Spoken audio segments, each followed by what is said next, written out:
আলহামদুলিল্লাহ জামাত ইসলামী 1 আগস্ট নিষিদ্ধ হয়ে গেছে। আমরা হলাম সেই নিষিদ্ধ দলের জেলা সেক্রেটারি।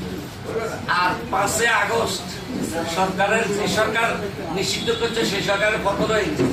এই জন্য আমি আমার বক্তব্য বলছি আলহামদুলিল্লাহ, আল্লাহু আকবার। যারা শহীদ হয়েছে আল্লাহ তাআলার কাছে শহীদের সর্বোচ্চ মর্যাদা কামনা করি। আমি ক্ষতিপূরণ সরকার দিবে, আমরাও দিব ইনশাআল্লাহ। কোনো আজকে আমার কষ্ট হয় না বলি পারি না। 13 জন শহীদ হয়েছে। আমরা সবার বাড়িতে বেড়ে 5 জনের বাড়িতে গেছি। এক বাড়িতে যাওয়ার পরে দেখলাম সাসার ঘরে থাকে, তাদের খাবারের বাটি ঘর কিছু নেই, তাদের কিছু নেই। তাদের 2টি সন্তান, 1টি মেয়ে। আরেকজন শহীদের বাড়িতে গেলাম, তাদের মাত্র 1টি সন্তান, একবার থাকে তার বাবা মারা গেছে, একটা মেয়ে, তাদের কিছু নেই। আপনারা জানেন লক্ষ্মীপুরে কারা বুলেটের রাজনীতি করছেন, অ্যাডভোকেট নুরুল ইসলাম সাহেবকে হত্যা করে যারা টুকরা টুকরা করেছেন, আমরা তো তাদের পরিচয় জানেন। তারা তাদের চরিত্র বদলাতে পারে নাই। শুক্রবারে যে ঘটনা হয়েছে, আমরা ওনাদেরকে ফোন করার পর্যন্ত সেটা অনাকাঙ্ক্ষিত ঘটনা, দুঃখ প্রকাশ করেছেন।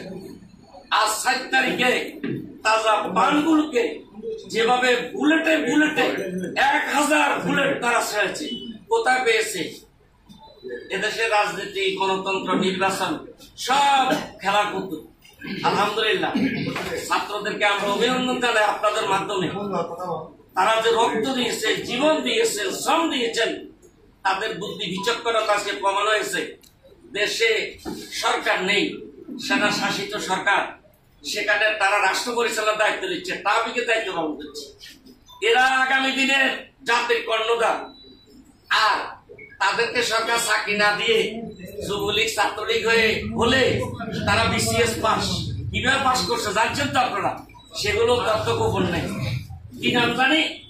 ওই যে বিসিএস ক্যাডারের অনেকে তথ্য আউট হয়েছে, আবেদ আলী, সুবেদ আলী, ওই যে এই আলী, সেই আলী, বিভিন্ন সময় তারা বিভিন্ন সূত্র আবিষ্কার করে। আমি আজকে এই হাউসে 2টি কথা বলতে চাই।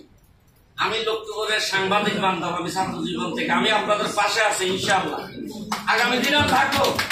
আমি আজীবন সদস্য হতে চাই, আপনারা যদি অনুমোদন করেন আজীবন সদস্য হওয়ার জন্য যে অ্যামাউন্ট এটা দেবো আমি ইনশাআল্লাহ। আপনারা যদি অনুমোদন করেন আপনাদের পাশে আছি।